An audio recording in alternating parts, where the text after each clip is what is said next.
তিস্তা মহাপরিকল্পনায় ভারতের আগ্রহ শুধুই কালক্ষেপণ, মত নদী গবেষকের। চীন ভারত দ্বৈরথে ফের প্রকল্প নিয়ে শঙ্কায় বাসিন্দারা, নিজস্ব অর্থায়নে বাস্তবায়নের তাগিদ। মেয়াদ শেষের 10 দিন আগে ইভিএম প্রকল্পের সময় বাড়াতে তোড়জোড় ইসির, প্রস্তাব পরিকল্পনা মন্ত্রণালয়ে।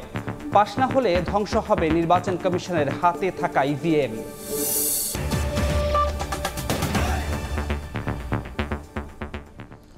সকালের সময় সঙ্গে আছি আমি ধ্রুব ব্যানার্জি। তিস্তা মহাপরিকল্পনার ভারতের আগ্রহ উদ্দেশ্য প্রণোদিত এবং কালক্ষেপণ ছাড়া আর কিছুই না। যারা তিস্তার পানি দিতে নারাজ তারা এই প্রকল্পে কতটা আন্তরিক হবেন, প্রশ্ন নদী গবেষকদের। চীন ভারত দ্বৈরথে এই প্রকল্প ঝুলে গেলে তৈরি হবে নানা প্রশ্ন। প্রয়োজনে তিস্তা কর্তৃপক্ষ গঠন করে নিজস্ব অর্থায়নে হলেও মহাপরিকল্পনা বাস্তবায়নের দাবি অধিকার কর্মীদের। শাকিল মাহমুদের ক্যামেরায় নাজমুল ইসলাম নিশাতের প্রতিবেদন। পানির প্রশ্নে ভারতের আগ্রাসী নীতির কারণে দীর্ঘদিন ধরে তিস্তাপাড়ের বাসিন্দারা আন্দোলন চালিয়ে আসছেন তিস্তা মহাপরিকল্পনা বাস্তবায়নের। পানি উন্নয়ন বোর্ড ও পাওয়ার চায়নার যৌথ সমীক্ষা শেষে এই প্রকল্পে বিনিয়োগের আগ্রহ দেখিয়েছে চীন। তিস্তা নদী के संरक्षण एवं प्रबंधन पर बातचीत के लिए शीघ्र ही एक टेक्निकल टीम বাংলাদেশ का दौरा करेगी। তবে একই প্রকল্পে ভারতের কারিগরি দল পাঠানো ও নতুন করে সমীক্ষার প্রস্তাব, বিনিয়োগ এবং একই সাথে পশ্চিমবঙ্গের মুখ্যমন্ত্রী মমতা বন্দ্যোপাধ্যায়ের সরাসরি বিরোধিতা নিয়ে উঠেছে নানা প্রশ্ন। কেন্দ্রীয় সরকার বাংলার জল বিক্রি করে দিচ্ছে। তিস্তায় 14টা হাইডেল পাওয়ার হচ্ছে, তখন চোখে দেখেনি। পরাক্কানি আবার চুক্তি রিনিউ হচ্ছে, আমাদের জানালো না। এদিকে 27 জুন পররাষ্ট্রমন্ত্রী হাসান মাহমুদ সাংবাদিকদের জানান, তিস্তা যেহেতু ভারত ও বাংলাদেশের যৌথ নদী, সে কারণে ভারত সহযোগিতা করলেই ভালো হয়। চায়না অনেক আগে প্রস্তাব দিয়েছিল, এরপরে ভারতের প্রস্তাব আসছে। তিস্তা যেহেতু দুই দেশের যৌথ নদী, ভারত এবং বাংলাদেশের, সেই ক্ষেত্রে আমরা মনে করি এটি যদি ভারত আমাদেরকে প্রয়োজন অনুযায়ী সহায়তা করে তাহলে সেটি ভালো। তবে গবেষকরা বলছেন, যে দেশ তিস্তার পানি শোষণ করছে দীর্ঘ সময়, তিস্তাকে মেরে ফেলার সব আয়োজন করেছে, তাদের এমন প্রস্তাব শুধুমাত্র সময়ক্ষেপণ। তিস্তার সঙ্গে পানি বন্টন চুক্তি চূড়ান্ত হয়ে আছে, শুধু সই করলে হয়। সে সই না করে নতুন কারিগরি টিম এসে কি দেখতে চায়, কি দেখাতে চায়, এগুলো হচ্ছে প্রহসনমূলক আলাপ আলোচনা। আর অধিকার কর্মীদের সোজা কথা, তিস্তা নিয়ে ভারত চীনের রাজনীতি দেখতে চায় না তিস্তা পাড়ের মানুষ। প্রয়োজনে তিস্তা কর্তৃপক্ষ গঠন করে মহাপরিকল্পনা বাস্তবায়ন করতে হবে। প্রয়োজনে তিস্তা কর্তৃপক্ষ গঠন করো। তিস্তা পাড়ের 2 কোটি মানুষ এই প্রকল্পে অনুদান দিতে প্রস্তুত, দেশবাসী তো আছে। কিন্তু এই প্রকল্প কোনোভাবেই চীন ভারতের দৌরতের জায়গায় নিয়ে যাওয়া যাবে না। এমন পরিস্থিতিতে ভূরাজনৈতিক শক্ত প্রতিকূলতার পাহাড় ডিঙ্গিয়ে সূচিত হবে উত্তর জনপদের মানুষের স্বপ্নযাত্রা, তিস্তা মহাপরিকল্পনা, এমনটাই প্রত্যাশা সংশ্লিষ্টদের। নাজমুল ইসলাম নিশাত, সময় সংবাদ, রংপুর। শেষ পর্যায়ে এসে ইভিএম প্রকল্পের মেয়াদ বাড়াতে তোড়জোড় শুরু করেছে ইসি। চলতি মাসে মেয়াদ শেষ হওয়ার কথা থাকলেও মাত্র 10 দিন আগে আরও 1 বছর সময় বাড়ানোর প্রস্তাব পরিকল্পনা মন্ত্রণালয়ে পাঠিয়েছে সংস্থাটি। এখন ইভিএমের ভবিষ্যৎ নিয়ে সরকারের দিকে তাকিয়ে আছে নির্বাচন কমিশন। ফারজানা আক্তারের প্রতিবেদন। বাংলাদেশের নির্বাচনে কয়েক বছর ধরে আলোচনায় ইলেকট্রনিক ভোটিং মেশিন বা ইভিএম। দ্বাদশ জাতীয় সংসদ নির্বাচনে 150 আসনে ইভিএম ব্যবহারের সিদ্ধান্ত নেওয়া হলেও প্রয়োজনীয় সংখ্যক ইভিএমের অভাবে তা করতে পারেনি নির্বাচন কমিশন। 2018 সালে 3,825 কোটি 24 লাখ টাকা ব্যয়ে ইভিএম প্রকল্প হাতে নেয় নির্বাচন কমিশন। কেনা হয় 1.5 লাখ ইভিএম। প্রতিটি ইভিএম কিনতে খরচ হয় 2,35,000 টাকা। ইভিএমগুলোর জীবনকাল কমপক্ষে 10 বছর বলা হলেও 5 বছরের মাথায় নষ্ট অবস্থায় পড়ে আছে বেশিরভাগ যন্ত্র। নেই রক্ষণাবেক্ষণের কোনো ব্যবস্থা। বর্তমানে 1 লাখের বেশি ইভিএমই পড়ে আছে অচল অবস্থায়। এর বিপরীতে ভালো আছে প্রায় 40,000 ইভিএম। এই অবস্থায় চলতি মাসেই শেষ হতে যাচ্ছে ইভিএম প্রকল্পের মেয়াদ। প্রকল্পের মেয়াদের শেষ পর্যায়ে এসে আরও 1 বছর মেয়াদ বাড়ানোর প্রস্তাব পরিকল্পনা মন্ত্রণালয়ে পাঠিয়েছে ইসি। একই সঙ্গে প্রকল্পের ব্যয় মেটাতে অবশিষ্ট প্রায় 100 কোটি টাকা দ্রুত ছাড় পেতে আবেদন জানানো হয়েছে। পরিকল্পনা মন্ত্রণালয়ে ইসির প্রস্তাব পাশ হলে শুরু হবে ইভিএম এর নতুন অধ্যায়। প্রজেক্ট যদি রান করে তাহলে আমাদের প্রথম কুইক একটা অ্যাসেসমেন্ট করতে হবে, এর মধ্যে কতগুলো ইভিএম সচল আছে, কতগুলো ইভিএম কিউসি ফেইল্ড আছে, নির্বাচন কমিশনের অবকাঠামোতে সেই জনবলগুলোকে তৈরি করা এবং আইডেন্টিফাই করা যে আমাদের প্রকল্প যখন আবার শেষ হয়ে যাবে, যদি বাড়ে সেক্ষেত্রে যখন আমাদের যে বর্ধিত যে ডেটে শেষ হবে তখন এইগুলোকে হস্তান্তর করার টোটাল একটা পরিকল্পনা করা, একই সাথে এগুলোর একটা মেইনটেনেন্স পরিকল্পনা করতে হবে। ইভিএম এর শেষ রক্ষা হবে কিনা তা নির্ভর করছে সরকারের সিদ্ধান্তের ওপর। প্রকল্প পাশ না হলে জুনের পরেই ধ্বংস করতে হবে নির্বাচন কমিশনের হাতে থাকা ইভিএম গুলোকে। প্রজেক্ট তো আপনার 30 তারিখে শেষ, তাহলে আমাদেরকে যেটা যে অবস্থায় আছে সেই অবস্থায় আমাদেরকে রেখে শেষ করতে হবে। সম্প্রতি উপজেলা নির্বাচন সহ স্থানীয় সরকার নির্বাচনগুলোতে ইভিএম গুরুত্বপূর্ণ ভূমিকা রাখায় ইভিএম প্রকল্প বাঁচাতে তোড়জোড় শুরু করেছে নির্বাচন কমিশন। ফারজানা আক্তার, সময় সংবাদ, ঢাকা। IMF এর ঋণের তৃতীয় কিস্তির $115 কোটি হাতে পেল বাংলাদেশ। বৃহস্পতিবার রাতে এই তথ্য নিশ্চিত করেছেন বাংলাদেশ ব্যাংকের মুখপাত্র। এদিন Korea Islamic Development bank IDB, international Bank for Reconstruction and development IBRD থেকে বাংলাদেশ আরও পেয়েছে $90 কোটি। সব মিলিয়ে গত ডিসেম্বরের পর দেশে মোট রিজার্ভ দাঁড়ালো $26.5 বিলিয়ন। অর্থ ছাড়ের অনুমোদন দেওয়ার 3 দিনের মধ্যে বাংলাদেশকে দেয়া ঋণের তৃতীয় কিস্তির $115 কোটি ছাড় করেছে আন্তর্জাতিক মুদ্রা তহবিল IMF। বৃহস্পতিবার রাতে এই তথ্য নিশ্চিত করেছেন বাংলাদেশ ব্যাংকের মুখপাত্র মোহাম্মদ মেজবাউল হক। গণমাধ্যমে তিনি জানান, IMF এর এই অর্থের সঙ্গে Korea International Bank for Reconstruction and Development ও ইসলামিক ডেভেলপমেন্ট ব্যাংক থেকে আরও $90 কোটি যোগ হয়েছে দেশের রিজার্ভে। এসব ঋণের উপর ভর করে বাংলাদেশ ব্যাংকের মোট রিজার্ভের হিসাব দাঁড়িয়েছে $2,650 কোটি। বাংলাদেশ ব্যাংকের হিসাব বলছে গত ডিসেম্বরের পর দেশের মোট রিজার্ভের আকার দাঁড়ালো $26.5 বিলিয়ন। তবে এই অর্থ যোগ হওয়ার পর IMF এর BPM-6 পদ্ধতিতে রিজার্ভ কত হলো তা তাৎক্ষণিক জানায়নি কেন্দ্রীয় ব্যাংক। এর আগে গত সোমবার বাংলাদেশের জন্য $470 কোটি ঋণ চুক্তির আওতায় তৃতীয় কিস্তি ছাড়ের অনুমোদন দেয় IMF। আর ঋণের কিস্তির অর্থ ছাড়ের বিষয়ে IMF এর দেওয়া শর্ত বাস্তবায়ন ও অর্থনৈতিক সংস্কারের অগ্রগতি দেখতে গত 24 এপ্রিল ঢাকায় আসে সংস্থাটির একটি মিশন। তারা 8 মে পর্যন্ত বাংলাদেশে অবস্থান করে সরকারের বিভিন্ন সংস্থার সঙ্গে বৈঠক করে। বৈদেশিক মুদ্রার রিজার্ভ কমতে থাকায় গত বছরের 30 জানুয়ারি IMF এর সঙ্গে $470 কোটি ঋণ চুক্তি করে বাংলাদেশ। এর 3 দিন পর প্রথম কিস্তিতে $47,62,70,000 ছাড় করে সংস্থাটি। আর গত 16 ডিসেম্বর আসে দ্বিতীয় কিস্তির $68,20,00,000। কামরুল হাসান সবুজ, সময় সংবাদ, ঢাকা। রাজবাড়ীর বালিয়াকান্দিতে গড়াই নদী থেকে ড্রেজার মেশিন দিয়ে অবৈধভাবে বালু তোলার মহোৎসব চলছে। এতে হুমকির মুখে পড়েছে নদী তীরবর্তী বাড়িঘর ও ফসলি জমিসহ নানা স্থাপনা। প্রতি বছরই নতুন করে বাড়ছে ভাঙনের পরিধি।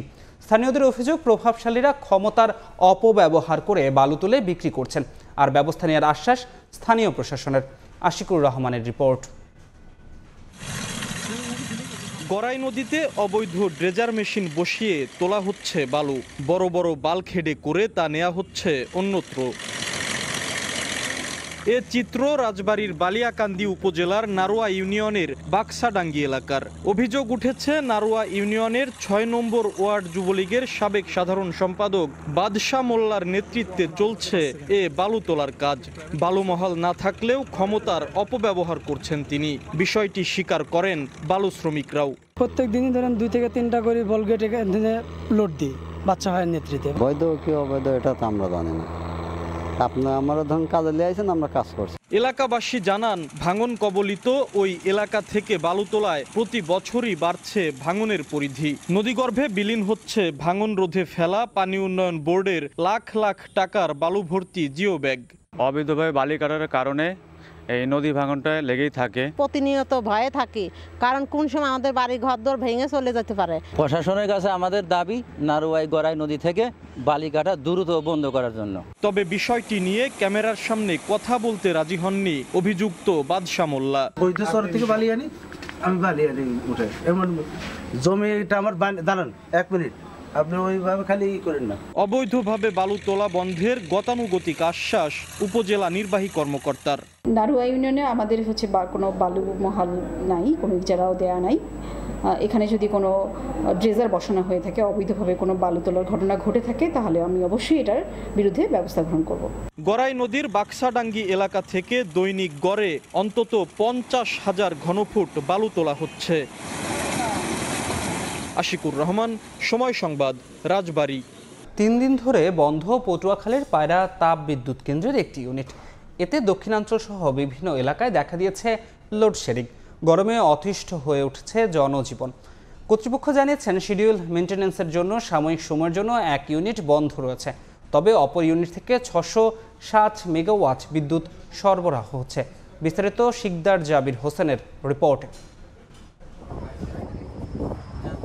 গত 24 জুন বিকেল থেকে বন্ধ রয়েছে পটুয়াখালীর পায়রা তাপবিদ্যুৎ কেন্দ্রের একটি ইউনিট। 1320 মেগাওয়াট ক্ষমতা সম্পন্ন 2 ইউনিটের এক ইউনিট বন্ধ হওয়ায় দক্ষিণাঞ্চল সহ দেশের বিভিন্ন স্থানে দেখা দিয়েছে লোডশেডিং। 24 ঘন্টার মধ্যে 6 থেকে 7 ঘন্টাও বিদ্যুৎ মিলছে না, তাই গরমে অতিষ্ঠ জনজীবন।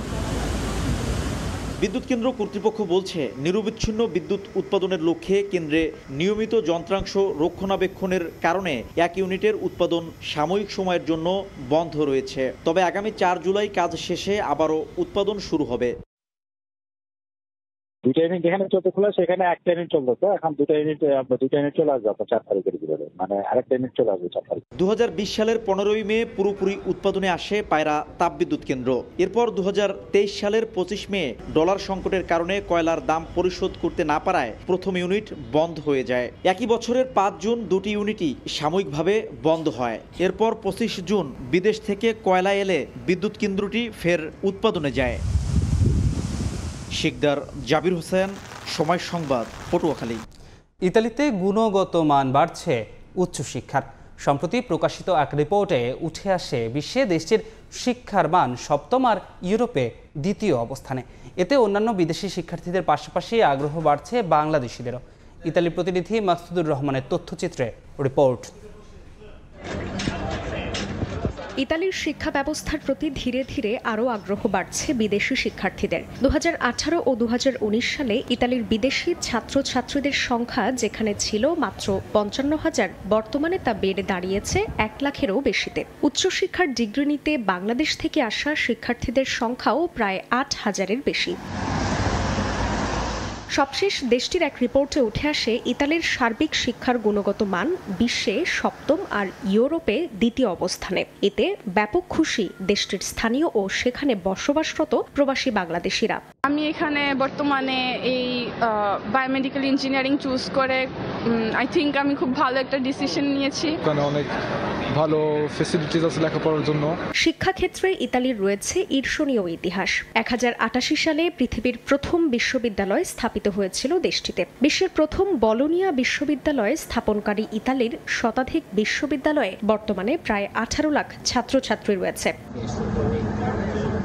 সময় সংবাদ, ইতালি। বিশ্বকাপ মিশন শেষে আজ দেশে ফিরবে বাংলাদেশ জাতীয় ক্রিকেট দল। এই মুহূর্তে হযরত শাহজালাল আন্তর্জাতিক বিমানবন্দরে আছেন রিপোর্টার মাহবুব রিমন। সবশেষ খবর জানতে সরাসরি চলে যাচ্ছি তার কাছে।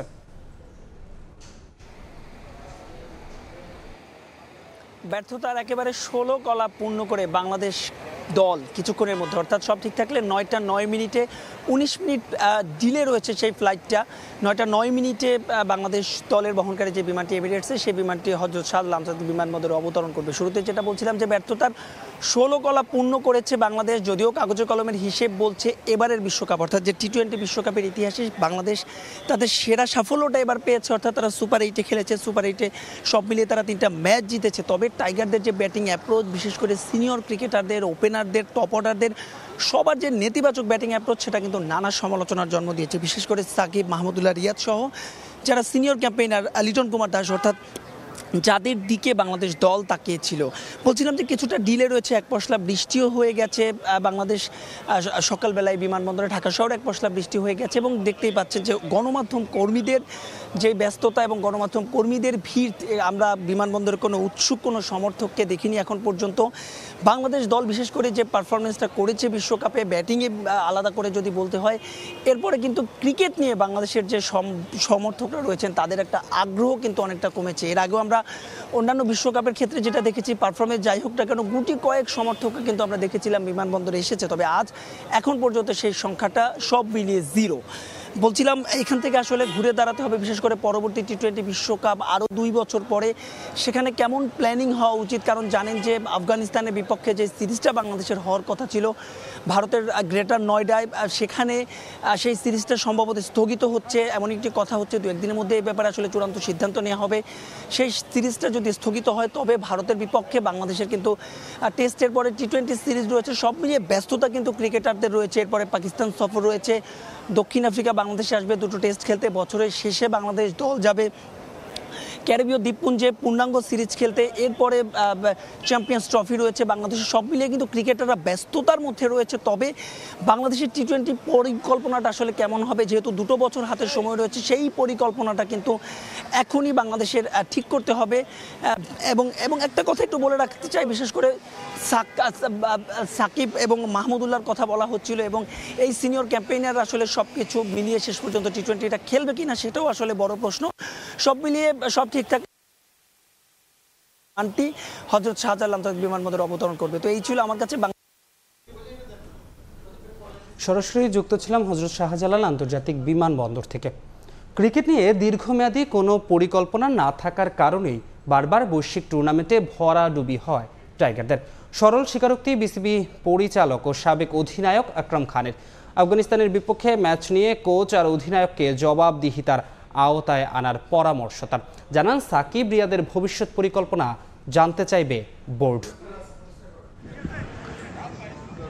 কেন, কার পরিকল্পনায় আফগানদের বিপক্ষে যে হার এখনো জন্ম দেয় নানা প্রশ্নের। সবচাইতে বড় প্রশ্ন নেতিবাচক মানসিকতা নিয়েই। হয়তো এটাই ক্রিকেটারদের আসল চরিত্র, সর্বদাই নিজের পিঠ বাঁচিয়ে চলা।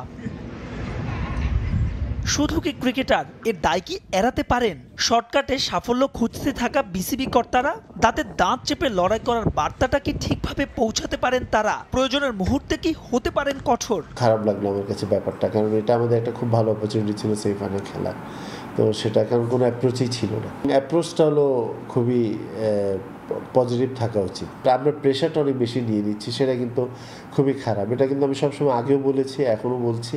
এবং আমরা প্রপার আমাদের মন মানসিকতা কিন্তু ওই জিনিসটা নাই যে আমরা টিমে, আপনাকে কিন্তু রেডি থাকতে হবে টিমের যা দরকার সেটা করার জন্য। যারা ভালো দল বা ভালো দেশ, ওরা কিন্তু আপনার ওই 2 বা 4 বছরের টার্গেট নিয়েই আপনার প্ল্যান করে। তো এটা কিন্তু আমাদের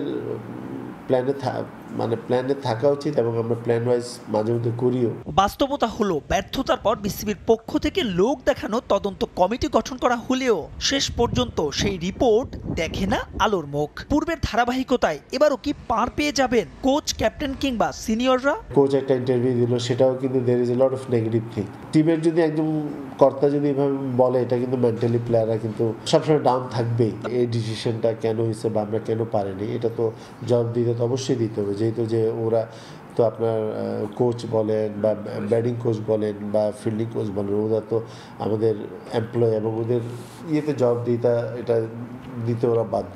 তো জিনিসটা যদি বোর্ড চায় ডেফিনেটলি সেটা করবে। রিয়াদ, সাকিবরা দিনকে দিন হয়ে যাচ্ছেন দলের বোঝা। তবে ইতিহাস বলে 2-1 ব্যতিক্রম ছাড়া সিনিয়রদের কেউই বুঝতে চান না তাদের থামার সময় এসে গেছে। এ বিষয়ে বোর্ডের পরিকল্পনাও জানালেন আকরাম খান। যারা ভালো ক্রিকেট খেলে, যারা ভালো প্লেয়ার, ওরা কিন্তু নিজের থেকে কিন্তু ওদের ডিসিশনটা জানায়, যেটা আমাদের কাছে খুব কম। আমরা 2-1 জনের ক্ষেত্রে পেয়েছি, বাকি সময় কিন্তু এটা হয় না। তো আমার মনে হয় এই জিনিসগুলো কিন্তু প্লেয়ার থেকে আসা ভালো। এবং যেটা বললেন যে টি-20তে আপনার আসলে আমাদেরকে কিন্তু আপনার প্রত্যেকটা দলই কিন্তু আপনার নতুন প্লেয়ারদেরকে ওখানে অপরচুনিটি দিচ্ছে। তারপরে প্রশ্ন আসছে যে আমাদের ওই কোয়ালিটি প্লেয়ার আছে কিনা, বা আমাদের ওই ধরনের প্লেয়ারকে আমরা তৈরি করতে পারছি কিনা। তো সেটার জন্য তো ওদেরকে আমাদের ওই অপরচুনিটি দিতে হবে, সুযোগ দিতে হবে। তো এই জিনিসটা আমাদেরকে চিন্তা করা হচ্ছে সবাইকে, অফিসিয়াল বলেন, প্লেয়ার বলেন, সবাই যদি আমরা চিন্তা করি তাহলে এটা দেশের জন্য ভালো হবে। দেশের ক্রিকেটের ভবিষ্যৎ নিয়ে করণীয় ঠিক করতে আগামী 2 জুলাই হবে বিসিবির বিশেষ বোর্ড সভা, যেখান থেকে আসতে পারে কোচ, অধিনায়কের ভবিষ্যৎ নিয়ে গুরুত্বপূর্ণ সিদ্ধান্ত। মাহবুব রিমন, সময় সংবাদ, ঢাকা। সরাসরি প্যারিস অলিম্পিকে খেলার যোগ্যতা অর্জন করায় সাগর ইসলামকে সংবর্ধনা দিয়েছে পৃষ্ঠপোষক প্রতিষ্ঠান সিটি গ্রুপ। এ সময় তাকে আর্থিক পুরস্কারও দেওয়া হয়। গেলবারের তুলনায় অলিম্পিকে এবার ভালো করার সম্ভাবনা বেশি বলে মনে করছেন সংশ্লিষ্টরা। আস্থার প্রতিদান দিতে সর্বোচ্চটা দিয়ে চেষ্টা করবেন বলে জানিয়েছেন সাগর। ফুলেল সংবর্ধনায় সিক্ত সাগর ইসলাম, কোচ, কর্মকর্তা, পৃষ্ঠপোষক প্রতিষ্ঠান সবার আগ্রহের কেন্দ্রে এই আর্চার। সরাসরি প্যারিস অলিম্পিকে খেলার যোগ্যতা অর্জন করায় এমন সংবর্ধনা যে তারই প্রাপ্য। অলিম্পিক থেকে স্বর্ণপদকের খোঁজে বেশ লম্বা সময় ধরে আর্চারিতে লগ্নি করে চলেছে পৃষ্ঠপোষক প্রতিষ্ঠান সিটি গ্রুপ। তীর গো ফর গোল্ড প্রজেক্টের দ্বিতীয় সম্ভাবনা সাগর ইসলাম। গেলবার রোমান সানা পথ দেখিয়ে গেছেন, এবার সাগরের কাছ থেকে আরও বেশি কিছুর প্রত্যাশা পৃষ্ঠপোষক প্রতিষ্ঠানের। এবার নিয়ে দুবার ডিরেক্টলি কোয়ালিফাই করলে এখনও আমরা অপটিমিস্টিক যে তীর গো ফর গোল্ড আমরা তার জন্য আছি। আমাদের বিশ্বাস যে আমাদের দেশের ছেলেমেয়েরা এই আর্চারি ফেডারেশন থেকে আর্চাররাই বাংলাদেশের জন্য অলিম্পিক থেকে সোনা নিয়ে আসবে, এ ব্যাপারে আমাদের কোনো সন্দেহ নেই। আমি মনে করি যে তারা ঠিক মতোই আগাচ্ছে, আমরাও চেষ্টা করছি। তো ভবিষ্যতে এটাকে হয়তো আরও ব্যাপ্তিটা বাড়াতে হবে, সবাই মিলে আরও পরিকল্পিতভাবে কাজ করতে হবে। ফেডারেশন, আমাদের ট্যালেন্ট হান্ট করতে হবে, তাদেরকে পরিচর্যা করতে হবে, সবকিছু করে একটা পরিকল্পনার মাধ্যমে আগাতে হবে। গোল্ড প্রজেক্টে বেশ লম্বা সময় ধরে নিজেদের প্রস্তুত করছেন আর্চাররা। প্যারিসের টিকিট নিশ্চিত করে এই স্বপ্নটা এখন আরো বড়। সংবর্ধনায় অনুপ্রাণিত হয়েছেন সাগর। তীর ধনুক হাতে মাঠের লড়াইয়ে নামার আগে নিতে চান সর্বোচ্চ প্রস্তুতি। লং টাইম ধরে প্রিপারেশন নিচ্ছি এই অলিম্পিক গেমসের জন্য। আলহামদুলিল্লাহ ফার্স্টের হয়তো বা ছিল যে আমরা কোয়ালিফাই করার জন্য, সো তখনও নিজের প্রতি বিশ্বাস ছিল, আমরা সবাই সবার প্রতি বিশ্বাস ছিলাম ইনশাল্লাহ আমরা কোয়ালিফাই করব, এবং তখন থেকে আমাদের স্টেপ বাই স্টেপ আমরা আমাদের মাইন্ডসেটটা প্রভাবিত করে রাখছিলাম। সো এটা আমার জন্য 3 উইক না, তো ইনশাল্লাহ চেষ্টা করব আগে থেকে সব কিছু সেট করা। এখন এই 3টা উইক জাস্ট পলিশ করা বাকি আছে। সংবর্ধনার পাশাপাশি সাগর ইসলামকে 5 লাখ টাকা পুরস্কার দিয়েছে সিটি গ্রুপ। এসএম ইকবাল, সময় সংবাদ, ঢাকা। এই পর্যায়ে শীর্ষ সংবাদগুলো জানিয়ে দিচ্ছি আরেকবার। তিস্তা মহাপরিকল্পনায় ভারতের আগ্রহ শুধুই কালক্ষেপণ, মত নদী গবেষকের। চীন ভারত দ্বৈরথে ফের প্রকল্প নিয়ে শঙ্কায় বাসিন্দারা, নিজস্ব অর্থায়নে বাস্তবায়নের তাগিদ।